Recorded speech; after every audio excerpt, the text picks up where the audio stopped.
அஸ்ஸலாமு அலைக்கும் வரஹ்மத்துல்லாஹி வபரகாத்துஹு.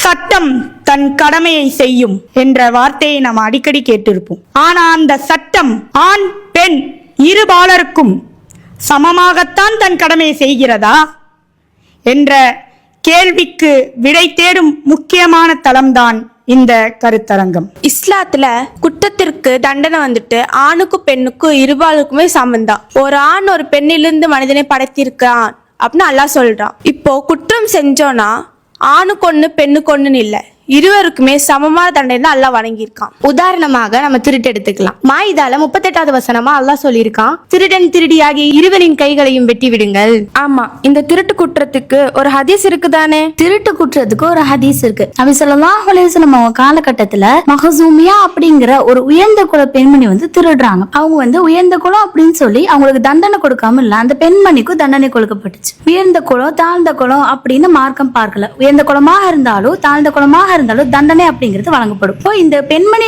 இந்த குற்றம் செஞ்சதுக்காக அங்க இருக்கக்கூடியவங்க என்ன செய்யறாங்கன்னா, ரசூலாட்ட போய் இதை யாரு பரிந்துரைப்பது அப்படின்னு சொல்லி கேட்கறாங்க. இப்போ எல்லாரும் சொல்றாங்க, ரசூலாவுடைய செல்ல பிள்ளையான உசாமா பின் ஜயித் இதை போய் பரிந்துரை செய்வாங்க அப்படின்னு சொல்லி சொல்றாங்க. அப்போ எல்லாரும் என்ன செய்யறாங்கன்னா, உசாமா பின் ஜயித் சொல்றாங்க. உடனே அவங்க என்ன செய்யறாங்கன்னா, ரசூலாட்ட போய் இந்த மாதிரி பரிந்துரை செய்யறாங்க. ரசூலா சொல்றாங்க, அல்லாஹுடைய சட்டத்தை நீ மாற்ற விரும்புறாயா அப்படின்னு சொல்லி ரசூலா கேக்குறாங்க. அப்போ திருடுனா என்ன தண்டனை? திருடுனா கைய வெட்டணும் அப்படின்னு இஸ்லாத்துல சொல்லப்படுது. ரசூல்லா சொல்றாங்க, முகமதுடைய மகள் ஃபாத்திமா திருடி இருந்தாலும் அவளுடைய கை வெட்டப்படும் அப்படின்னு சொல்லி ரசூலா சொல்றாங்க. அதுவும் சரிதான். ஆணா இருந்தாலும் பெண்ணா இருந்தாலும் குற்றம் செய்தால் தண்டனை கொடுக்கப்படும். எனக்கு ஒரு சந்தேகம், அப்போ குடிச்சிருந்தாலும் தண்டனை இருக்கா? குடிப்பதை நம்ம ஒரு குற்றமாகவே நினைக்க மாட்டோம்.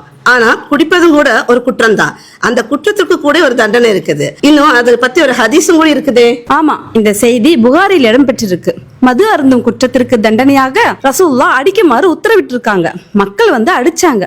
எப்படி அடிச்சாங்க தெரியுமா? பெருச்ச மட்டையால அடிச்சாங்க, செருப்பாலையும் அடிச்சாங்க, இன்னும் சிலர் துணிய முறுக்கியும் அடிச்சாங்க. விபச்சாரம் செஞ்ச குற்றத்திற்கான தண்டனையா அல்லாஹ் அந்நூறுல 2வது வசனத்துல சொல்லி காட்டுறான். அஸ்ஸானியத்து வஸ்ஸானி ஃபஜ்லிது குல்ல வாஹிதின் மின்ஹுமா மிஅத ஜல்தா. விபச்சாரம் செய்தவள் விபச்சாரம் செய்தவன் ஆகிய இருவரில் ஒவ்வொருவருக்கும் 100 கஸ்டடியை கொடுங்கன்னு அல்லாஹ் சொல்றான். விபச்சார குற்றத்தை ஒப்புக்கொண்ட ஒரு சஹாபி இருக்காங்க தானே?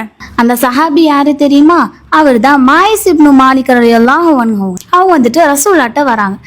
அல்லாஹ்வின் தூதரே, நான் அநியாயம் செஞ்சுட்டேன், அநீதி இழைச்சிட்டேன், நான் குற்றம் செஞ்சுட்டேன், நான் விபச்சாரமும் செஞ்சுட்டேன் அப்படின்னு சொல்லி அவர் சொல்றாரு. ரசூலா என்ன சொல்றாங்கன்னா, நீ திரும்ப போயிட்டு வா அப்படின்னு சொல்லி சொல்றாங்க. அவரு 3 தடவை தொடர்ந்து வராரு. அவர் 4வது தடவை அவர் வரும்போது அவருக்கு குழி தோண்டப்பட்டு அவருக்கு கல்லறை தண்டனை கொடுக்கப்பட்டுச்சு. அது மட்டுமா, காமதியா குலத்தை சேர்ந்த ஒரு பெண் ரசூலாட்டு நான் விபச்சாரம் செஞ்சுட்டேன், என்னை தூய்மைப்படுத்துங்க அப்படின்னு சொல்லி சொல்றாங்க. அப்ப ரசூல்லா திரும்பி போ அப்படின்னு சொல்லி அந்த பெண்ணை பார்த்து சொல்றாங்க, அல்லாஹ்வின் தூதரே, ஏன் என்ன திருப்பி அனுப்புறீங்க?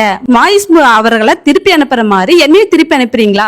நான் தகாத உறவுல ஈடுபட்டு கருவுற்று இருக்க அப்படின்னு சொல்லி சொல்றாங்க. அப்போ ரசூல்லா அந்த பெண்மணி கிட்ட நீ குழந்தைய பெற்றெடுத்துட்டு வான்னு சொல்லுவாங்க தானே? ஆமா, அந்த பெண்மணி குழந்தைய பெற்றெடுத்துட்டு வர்றாங்க. அப்ப ரசூல்லா சொல்றாங்க, அந்த குழந்தைக்கு பால்குடி மறக்கடிச்சிட்டு வான்னு சொல்றாங்க.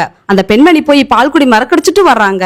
அப்ப அந்த குழந்தைய வாங்கி முஸ்லிம்கள்ட்ட கொடுத்துட்டு அந்த பெண்மணிக்கு நெஞ்சளவுக்கு குழி நோண்டி அவங்களுக்கு கல்லறை தண்டனையும் கொடுக்கப்படுது. திருமணமானவங்களுக்கு மட்டும் இந்த தண்டனையா? திருமணமாகாத தண்டனை இல்லையா? திருமணம் ஆகாதவங்களுக்கும் தண்டனை இருக்கு. ஒரு நாள் நபி ஸல்லல்லாஹு அலைஹி வஸல்லம் அவர்கள் கிட்ட ஒரு கிராமவாசி வராங்க. திருமணம் ஆகாத என்னோட மகன் கூலிக்காக ஒருத்தங்க கிட்ட வேலை பார்த்துட்டு இருந்தா, அவன் விபச்சாரம் செஞ்சுட்டான் அப்படி சொல்லுவாங்க. அப்ப அங்க உள்ள மக்கள்லாம் சொல்லுவாங்க, இவனுக்கு கல்லறை தண்டனை கொடுக்கணும் அப்படி சொல்லும்போது தன்னோட மகனை காப்பாத்துறதுக்காக 100 ஆடுகளையும் ஒரு அடிமை பெண்ணையும் கொடுப்பதாக இருப்பாங்க. இதுலதானே அவனுக்கு 100 சாட்டையாடி ஒரு ஆண்டு நாடு கடத்து ரசூலா சொல்லியிருப்பாங்க.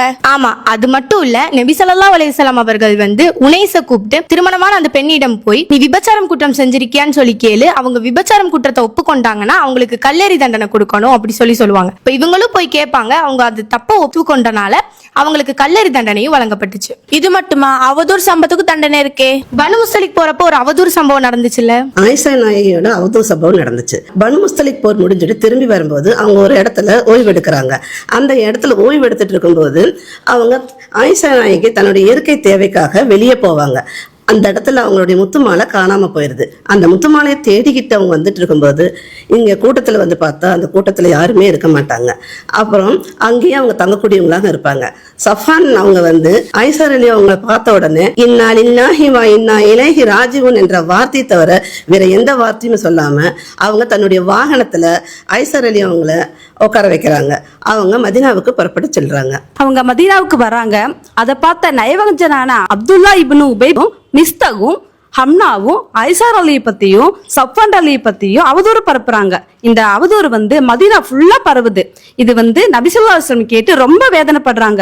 ஐசார் அலி அவங்களுக்கு வந்துட்டு இத பத்தி எந்த ஒரு செய்தியும் அவங்களுக்கு தெரிய வரல. அவங்களுக்கு 1 மாத காலமா உடல்நிலை சரியில்லாம எந்த ஒரு செய்தியும் அவங்களுக்கு தெரிய வரல. மிஸ்தகோட தாய் மூலியமா அவங்களுக்கு தெரிய வருது. அவங்க ரொம்ப வருத்தப்படுறாங்க. அப்போ அல்லாஹ் 1 மாத காலமா இதை பத்தி எந்த ஒரு வகையும் அல்லாஹ் வந்து தரல. இறுதியா அல்லாஹ் சூரத்து நூறுல 11 இருந்து 26 வசனத்தை அருளி இந்த சம்பவம் வெறும் அவதூறு தான், ஆயிஷா நாயகி வந்து உண்மையானவங்க தான் அப்படின்னு அறிவிச்சான். அதுக்கப்புறமா மிஸ்தகுக்கும் ஹம்னாவுக்கும் 80 கசேடிகள் கொடுத்து தண்டனை வழங்கப்பட்டுச்சு. இவங்க எல்லாம் சொன்னது போல திருடினால் கை வெட்டப்படும் என்ற சட்டமும், விபச்சாரம் புரிந்தால் கல்லால் அடிக்கப்படும் என்ற சட்டமும், அவதூறு கூறினால் கசையடி என்ற சட்டமும், மது அருந்தினால் அடியுங்கள் என்ற சட்டமும் ஆகிய அனைத்து சட்டமும் குற்றங்கள் எல்லாமே ஆணுக்கும் பெண்ணுக்கும் தண்டனை சமமாகத்தான் கொடுக்கும் இந்த இஸ்லாம் என்று கூறி இந்த கருத்தரங்கத்தை நிறைவு செய்கிறோம். அஸ்ஸலாமு அலைக்கும் வரஹ்மத்துல்லாஹி வபரகாத்துஹு. அல்லாஹு அக்பர் அல்லாஹு அக்பர்.